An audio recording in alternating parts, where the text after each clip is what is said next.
Bonjour à tous, salut Phil. Salut Simon. Ou alors je devrais dire plutôt Bérénice. Bérénice, c'est moi. Alors aujourd'hui, Gaspard et Bérénice vont se balader dans Oltré.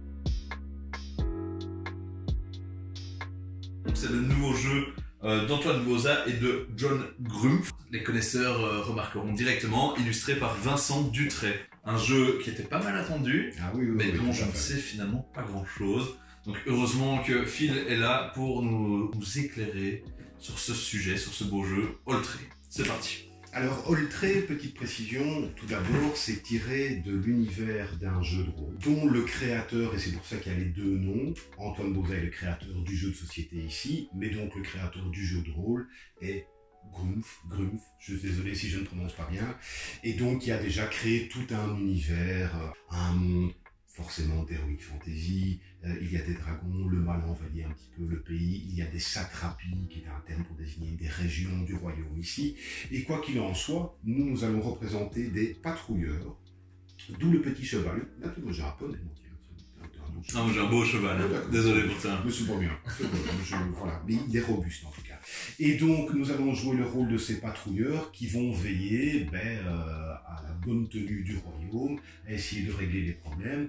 Et dans les missions particulières qu'ils ont à faire, nous avons ici un joli fortin. Alors tous les fortins du royaume pour l'instant sont en décrépitude et donc il va nous falloir le reconstruire pour lui donner le plus d'aura possible. C'est un jeu coopératif narratif. La narration est un élément très important du jeu. Un des premiers aspects narratifs, c'est ceci.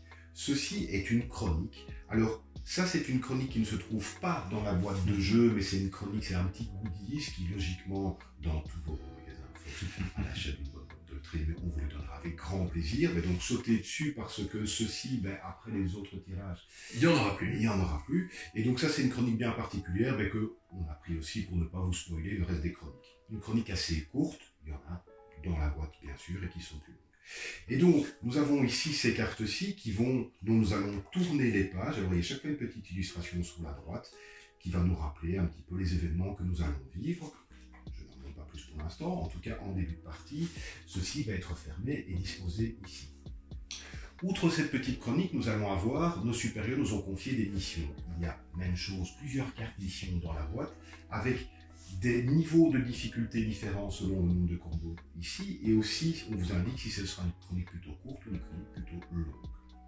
Des missions que nos supérieurs nous ont demandé de réaliser, et qu'il sera de bon ton d'accomplir, parce que ça va rentrer aussi avec la chronique, pour nous permettre d'avancer avec des conditions de victoire et de défaite, tout ça est en lien bien sûr. Alors, en haut à gauche et en haut à droite de cette mission, de cette carte mission, il y a des couleurs de cartes qui correspondent à différents axes narratifs. Alors, il y a plein de cartes différentes ici, de différentes couleurs. C'est la carte mission qui va nous indiquer avec quels deux paquets de cartes nous allons jouer pour cette chronique. Et donc, ça fait déjà la rejouabilité aussi, parce que si vous prenez une autre carte mission avec cette chronique, on peut changer, on peut varier, pareil pour les couleurs des cartes du coup, qui sont liées à la mission. Donc il y a pas mal de rejouabilité, même avec des scénarios que vous aviez déjà fait. Comment ça va se passer, en tout cas? Parce que, pour l'instant, l'objectif du jeu, on ne le connaît pas. C'est au fur et à mesure que la chronique va avancer, que va nous être dévoilées les conditions de victoire et de défaite. Pour l'instant, on a un ordre de mission. On nous a demandé aussi de réparer le fortin qui est ici et de faire en sorte que les régions alentours vivent le plus paisiblement possible, mais on ne sait pas vraiment comment gagner et comment perdre. Comment on va jouer concrètement? Donc nous avons choisi des personnages, comme on l'a dit au début, Gaspard et Bérénice, à choisir avec son petit poney ou son petit cheval. Nous avons une petite jauge de vie ici. Nous avons un symbole qui va correspondre à un certain type de capacité. En fait, ils appellent ça les métiers. Il y a plusieurs métiers, il y a les érudits, il y a les combattants, enfin voilà, ça vous le verrez de toute façon. Et un petit pouvoir spécial qui est ici en dessous. Aussi à choisir en disant que ces personnages entre eux vont être les meilleurs pour la chronique ou l'émission qu'on a réalisée. Qu'est-ce que nous allons faire en début? Tout d'abord, nous sommes déjà au fortin. Ça, c'est sûr, nous sommes au fortin. Ici, nous venons d'arriver, il y a du boulot. Les tours sont en ruine, il n'y a aucun bâtiment. C'est pas le plus beau des fortins. C'est pour l'instant pas le plus beau des fortins. Comment le jeu va se passer? Nous avons ici un dé qui va nous indiquer comment ce marqueur de progression va avancer sur cette piste-ci. Parce que c'est au fur et à mesure de l'avancée de ce pion-ci que la chronique va se dévoiler petit à petit, que de nouvelles cartes vont être ajoutées sur le plateau, que des événements vont survenir, voire même des problèmes. dire qu'on a 3 flèches. Ce dé est lancé, pouf, j'ai lancé un dé, alors il y a des flèches, il y a des doubles flèches, et il y a un rond. Vous avez déjà compris. Mais oui, vous avez déjà compris, sinon on a déjà compris, il vient de faire ça, il avance d'une flèche, tout simplement. Selon l'endroit où on va arriver, ça va correspondre au déclenchement de certaines cartes. Si nous sommes tombés ici, ça veut dire que nous allons rajouter une carte péripétie, mais où on va la rajouter, c'est pour ça qu'on lance un D8 ici. Vous voyez que toutes les régions sont numérotées et que nous allons donc placer cette carte juste ici, si tu veux. Ah, pardon. Au-dessus des autres. J'y étais presque. Et il y a une carte péripétie qui vient d'être ajoutée. Déjà, ceci peut avoir des conséquences, parce qu'en début de partie, on a passé de manière aléatoire 3 cartes péripéties sur chacune des régions. Il faut savoir qu'à partir du moment, et ça c'est le petit côté las bastion, le petit côté pression, à partir du moment où une région comporte 4 cartes, et ça peut aller très très vite dès le premier tour de jeu, nous allons mettre un petit jeton comme ceci pour dire que la situation est périlleuse. Pour l'instant, ça n'a pas d'impact particulier, mais la prochaine fois que nous retomberons sur cette case, avant de lancer le dé, on va compter le nombre de régions qui ont ce symbole de péril, et ça va nous faire perdre d'autant de prestige sur la piste de prestige que nous avons ici sur le fortin. Nous avons une piste de prestige et nous avons une piste de défense. Et par symbole comme ceci, avant de rajouter des cartes, nous allons descendre d'autant. Ça peut aller très vite aussi. Ça va aller très très vite. Si la prochaine fois qu'on tombe dessus, on n'a pas réglé certains problèmes, pouf, on va descendre. Alors, j'ai menti, je vous ai dit qu'on ne savait pas les conditions de défaite. Il y en a qu'on connaît. C'est que si à un moment donné, ce marqueur-ci arrive sur 0, le marqueur de prestige, ou le marqueur de défense sur 0, nous avons directement perdu la partie. Il faut tenir ça à l'œil, bien sûr. Autre cas de figure, il était possible que nous arrivions ici.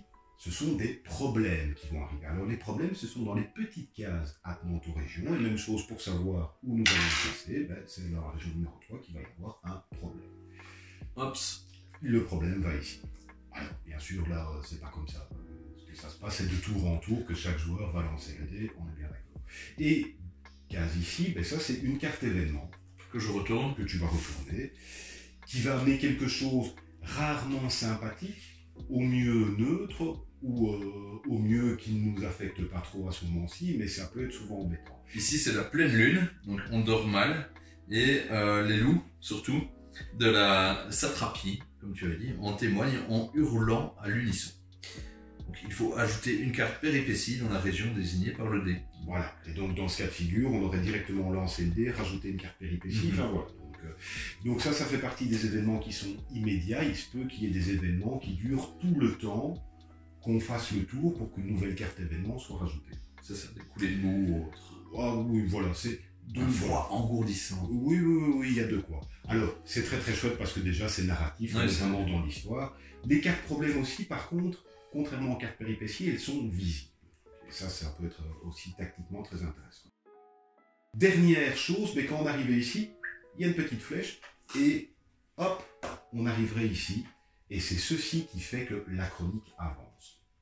À ce moment-là, il y a un texte narratif, on va essayer de pas trop vous spoiler par rapport à ça, mais donc il va nous expliquer l'ambiance générale, et aussi généralement, s'il y a des actions immédiates ou temporaires, si ce sont des actions immédiates, nous allons immédiatement, bien sûr, les résoudre. Ça peut être le patrouilleur dont c'est le tour de jeu, comme peut-être tous les patrouilleurs, ou que 2 patrouilleurs sur les 3 ou 4 joueurs qui joueraient, mais il va falloir suivre ce qui est indiqué. Si on veut vraiment rentrer dans quelque chose de technique, forcément, cette chronique ne va avancer qu'une fois qu'on aura fait chaque fois le tour, ce qui fait que même si vous tombez sur ceci qui disait que nous n'avancions pas, ça va quand même avancer au moins une fois. Okay. Mais par contre, si j'étais ici et qu'on a tiré une carte péripétie et qu'au tour suivant, on ne bouge pas, là on va retirer une carte péripétie, ce qui faisait que, comme tu le disais, ça peut très très vite mener en péril notre bonne vieille satrapie. Du coup, le joueur lance le dé, on va résoudre en fonction de l'emplacement de ce gros pion ici, de l'aigle, hein, je vois. Tout à fait. Et puis, qu'est-ce que le joueur peut faire? Alors, à ce moment-là, c'est très très simple, on va pouvoir faire 2 actions. Alors, parmi 8, mais c'est énorme. Non, vous inquiétez pas, vous verrez que c'est très très simple. Alors, bien sûr, on va discuter, on va se coordonner pour savoir qui va faire quoi. Les actions qu'on va pouvoir faire, 2 parmi 8, mais en plus 2 différentes. On ne peut pas faire 2 fois la même action. Alors il se peut qu'il y ait des personnages que vous ayez choisis qui puissent tordre les règles d'une manière ou d'une autre. Bien sûr, profitez-en, il n'y a pas de raison de ne pas le faire. Première chose qu'on va pouvoir faire, c'est se déplacer. Comment on se déplace? On se déplace d'un lieu adjacent à un autre lieu. Le fortin est adjacent à tous les lieux. Ok. Et donc forcément, tous les lieux sont adjacents au fortin. Donc je peux soit sortir du fortin et aller dans n'importe quel lieu, soit depuis un lieu, aller dans le fortin. Mais je pourrais très bien aller d'une région à une autre région. Je peux aller de la région 5 à la région 4, ou de la région 5 à la région 6, par exemple. Supposons que je suis arrivé ici. Ça nous amène déjà à une deuxième action qui est possible. Quand je suis dans une région, je vais pouvoir faire plusieurs choses, dont notamment peut-être demander l'aide des communautés qui sont dans cette région. Vous voyez que dans chacun des endroits ici, il y a des petits symboles qui correspondent très souvent au gain de différentes ressources. Alors il y a différentes ressources dans le jeu ici. Nous avons de la fourrure, alors c'est fourrure de manière très générale. Nous avons des matériaux, nous avons des combustibles, enfin voilà, nous avons pas mal de choses différentes que nous pouvons collecter. Et ce qui est très intéressant pour un jeu coopératif, c'est qu'une fois que nous avons collecté une ressource, elle vient dans le fortin et elle est disponible. C'est tout de suite commun. C'est tout de suite commun. C'est-à-dire qu'à ton tour de jeu, tu pourrais directement utiliser ou pas la ressource qui est arrivée là. Très bien. Donc, du coup, pouf, quand nous arrivons ici, nous pouvons avoir une ressource ou un des bonus. Et ici, on peut augmenter notre défense, ici, augmenter notre prestige. Tout à fait. C'est très clair, je trouve, hein, sur le plateau. On voit très bien ce que ça peut nous apporter. Tout à fait. On a le matériel, on a les petits dessins ici, on sait directement de quoi ça va. Ouais. C'est certain. Mais supposons que finalement j'avais été ici, je ne peux pas demander l'appel de la communauté. Pourquoi? Parce qu'il y a un problème. Et les problèmes peuvent s'accumuler. Par contre, il n'y a pas de limite au nombre de problèmes ici. C'est comme dans la vie. Il n'y a aucune limite au nombre de problèmes finalement dans la vie, ça s'accumule. Voilà. Autant les péripéties, si j'avais dû en remettre une ici alors qu'il y avait un jeton, on ne va pas en mettre. On est déjà suffisamment dans la vie pour qu'on ne se rajoute pas un péril supplémentaire. Par contre, les cartes problèmes, tant qu'elles ne sont pas résolues, on ne va pas pouvoir bénéficier des bonus de la communauté. Alors on sait directement, je te laisse lire le petit texte. Allez, formation martiale. Les villageois sont harcelés par des monstres en maraude. Les patrouilleurs doivent superviser la mise en place d'une milice. Et donc, on sait ce qu'on a à faire. Alors, contrairement aux péripéties, les problèmes, on sait ce qu'on a à faire. Ça me permettra d'expliquer comment se passe un test. Parce que pour les péripéties, ça va être la même chose. Je vais vous montrer juste après. Il y a toujours un petit symbole ici. Alors, un petit symbole, ça peut être soit pour faire un test, soit par exemple un prérequis. Okay. Un prérequis, pour que ce problème soit résolu, il faudrait que le niveau de prestige soit à 5, par exemple. Ou il faut donner certaines ressources, défausser certaines ressources pour que le problème soit résolu. Là, en l'occurrence, c'est un test, et un test où, en plus, selon le nombre de petits carrés qu'on a ici, nous demande un certain nombre de réussites. 2 réussites, si je comprends bien. 2 réussites. Astuce, même si je n'avais fait qu'une réussite, cette réussite serait actée par ce petit cube ici, et il se pourrait que quelqu'un d'autre puisse résoudre ce problème un petit peu plus tard. On met petit à petit la milice en place. Tout à fait. Un test, ça se passe comment? Il y a différents symboles, et ces différents symboles correspondent aux 4 petits symboles que nous avons ici sur le plateau, et des symboles que nous avons aussi sur nos personnages. Donc l'érudition, le combat, la réparation, je n'ai plus en tête le 4e, excusez-moi, mais voilà, en tout cas, c'est assez clair sur les cartes et sur le plateau. Le fortin nous donne toujours droit à un des métiers de n'importe laquelle des compétences, puisqu'il y a ces symboles. De plus, si votre personnage a ce symbole-là, mais par exemple c'est ton cas, tu aurais un 2e dé de compétences, donc il aurait été plus malin que ce soit toi qui aille ici plutôt que moi, parce que tu aurais plus de chances. Oui, tout à fait. Simon va nous faire maintenant un lancer. Incroyable lancer. Extraordinaire. Oups. Et c'est assez exceptionnel puisque voilà, tu as 2 réussites directement. Parfait. Le problème est réglé. Il est simplement défaussé. Gardez la défausse pas loin parce qu'il se peut qu'à un moment donné, il y ait des cartes missions qui nous demandent d'avoir résolu un certain nombre de problèmes. Donc voilà, ça peut être intéressant. En tout cas, le problème est résolu. C'est très bien. Alors ça, c'était un bon cas de figure parce qu'il y avait des réussites sur les dés. Comme vous pouvez vous en douter, il y a des faces blanches qui, elles, nous donnent un échec. Et puis il y a ces faces-ci où on pourrait considérer que ceci est une réussite, mais on se blesse d'une perte de points de vie. Ouais. Alors, les points de vie, j'en parle un petit peu ici, parce que vous voyez aussi que sur les cartes personnages, à un moment donné, il y a un petit point interdit ici, tout à fait. qui se trouve très haut pour toi. C'est un petit peu dommage. Avec pas pour Gaspard, mais Bérénice, comme je l'ai fait. Si à un moment donné, votre jeton de vie se trouve à hauteur de ce sens interdit ici, ça veut dire que vous ne pouvez plus utiliser votre capacité tant que le marqueur n'est pas remonté. Et si votre marqueur arrive à 0 ici, vous n'êtes pas mort, mais par contre, ça veut dire que pour l'instant, tant que vous n'avez pas remonté, vous ne pouvez pas utiliser ceci. Dernière petite chose pour aussi tordre la règle et la chance d'aider, c'est que nous avons de la nourriture ici qui peut nous ragaillardir et nous permettre, en défaussant un ou un deuxième, je sais pas, on en a plein, de relancer tout ou partie des que nous avons lancé ici. Parce que les faces blanches, il y en a quand même 3. Voilà, donc... J'ai fait un très bon lancer. Mais effectivement, faites en sorte de pouvoir lancer le plus grand nombre de dés possible en fonction de vos différentes capacités. Ça, c'était pour résoudre un problème. Mais résoudre une péripétie, qui revient à la même chose que résoudre un problème, c'est-à-dire qu'il faut se trouver dans une région pour pouvoir le faire, mais ça va être plus ou moins le même principe. C'est un petit peu plus jouasse, parce que nous avons chaque fois derrière les cartes un petit texte qui, ici, ça nous dit que... Le repère d'un augure. Voilà. Ça nous plonge vraiment dans le jeu. Tout à fait. Tout à fait, et d'autant plus, ça nous donne peut-être une petite indication sur peut-être le type de test que nous aurions à réaliser derrière la carte. Mais on ne sait pas, on ne peut jamais en être sûr à 100%. Mais on se dit, peut-être que moi qui suis plus dans l'érudition, je vais peut-être plutôt me lancer. À ce moment-là, ça n'est pas le joueur qui effectue le test qui va pouvoir voir la carte. Je vais la regarder moi, et je te lirai ce qui est marqué ici. Très bien. La seule chose que je te dirais simplement, c'est quel type de test il faut faire. Et s'il y a simplement, par exemple, réussite ou échec, ou par exemple un certain nombre de réussites, ou par exemple aussi donner des choses, etc. Mais je ne te dis pas ce que fait une réussite ni un échec tant que tu n'as pas réussi. Ça, c'est vraiment très bien. Et voilà. Et donc, du coup, comme vous pouvez vous en douter, réussite, généralement, ça va vous amener des bonus. Échec, ça va apporter à conséquence, bien sûr. Mais dans tous les cas de figure, que ce soit réussi ou non, ou quelquefois ça peut être un choix aussi. On vous demande, vous allez faire ça. Donne ceci ou ceci. Ou simplement, vous allez à gauche ou vous allez à droite. Et forcément, celui qui a la carte devant lui ne peut pas influencer celui qui doit prendre la décision, qui la prend seul, ou alors peut-être avec ceux qui n'ont pas la carte devant les yeux. Oui, c'est ça. Bien sûr. Mais donc, quoi qu'il en soit, cette carte péripétie sera défaussée. Et donc, au moins, supposons qu'on l'avait fait ici, ça nous permettait de faire diminuer un peu, soit diminuer. Tout à fait. On a fait les déplacements, on a fait l'appel à la communauté, on a fait le fait de régler un problème, le fait de régler une péripétie.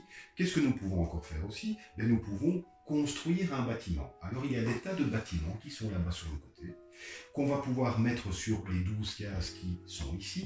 Chaque bâtiment a cette face dorée qui met en évidence ce qu'on doit faire pour construire le bâtiment. Là, en l'occurrence, avoir un matériau fourrure, un matériau combustible. S'ils étaient ici, n'importe quel joueur qui se trouve dans le fortin peut venir construire. Nous le mettons sur cette face-ci. Et au bonheur, par exemple, ceci ne dit que directement nous gagnons un point de prestige, mais qu'en plus nous avons un symbole combat supplémentaire. Donc c'est beaucoup plus facile après, beaucoup plus facile. On a plus de dés pour essayer de résoudre, plus de succès, etc. Tout à fait. Donc voilà, c'est important aussi le choix des bâtiments, donc le choix des ressources que vous allez prendre à gauche et à droite, pour pouvoir vous dire que vous allez maximiser, augmenter vos chances dans vos jets de dés, puisque ça fait des jets de dés supplémentaires.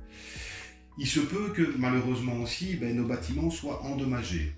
Vous verrez, ça arrive de manière assez courante dans la satrapie, malheureusement. Il y aura un petit marqueur, et sur ce petit marqueur, il y a le symbole de réparation.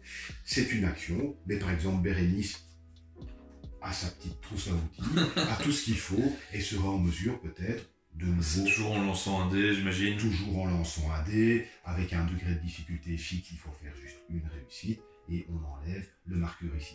Il faut savoir qu'à partir du moment où un bâtiment est endommagé, voire détruit, mais on perd en plus les bonus qui étaient associés à ce bâtiment-là. C'est un petit peu dommage. Dans les constructions, ce que j'ai omis de vous dire, mais vous allez voir que tout ça a été réfléchi mûrement, que j'ai fait exprès, c'est que nous avons l'occasion de construire des bâtiments, mais aussi des tours. En fait, il y a deux types de tours que nous pouvons construire, avec soit le coût de cette ressource-ci, soit le coût de ces ressources-ci. Alors, comme vous pouvez vous en douter, ces coins de tour-là amènent un bonus de défense, alors que les plus petites, on est content de les avoir construites, mais dans l'absolu, pour l'instant, ça ne sert à rien. Vous allez voir que ça va servir. Pour l'instant, ça ne sert à rien. Et donc, du coup, nous avons construit, Simon a construit ceci, nous allons pouvoir, rajouter une petite tour ici, et nous avons un petit bonus de défense. Ça a comme conséquence, autre chose, c'est que si d'une manière ou d'une autre, à un moment donné, parce qu'on pourrait se dire, je ne règle pas plus de péripéties qu'il me faut tant qu'il n'y a pas de péril. Mais si, parce que si à un moment donné, on a réussi à enlever la dernière carte péripétie d'une région et que nous avons construit une tour, nous allons pouvoir mettre ceci qui fait que la région est sécurisée et que plus jamais il n'y aura de péripéties qui vont arriver à cet endroit. Alors non seulement ça vous tire une épine hors du pied, mais en plus souvent dans vos missions, on vous demande d'avoir sécurisé un certain nombre de régions. Voilà, dès que nous avons sécurisé un certain nombre de régions, nous mettons ce petit marqueur ici et on a rempli une des missions. Et vous verrez que dans l'avancement de la chronique, ça a son importance d'essayer de remplir les missions ici. Voilà. Et donc, on a fait ceci, c'est très bien, plus jamais, c'est sécurisé. Alors, en plus, la tour est adjacente à cette région. Donc, ici aussi. Celle-là. Voilà, donc très intéressant à faire. Je vous le conseille vivement, bien sûr. Du coup, si au moment de tirer une carte ici, je fais le 3, est-ce que la carte est mise de côté ou je dois relancer le dé ou... Non, tout simplement, on a eu de la chance cette fois-ci. Elle est arrivée dans cette région, on l'a sécurisée et la péripétie est enlevée, tout simplement. Donc, plutôt génial à faire.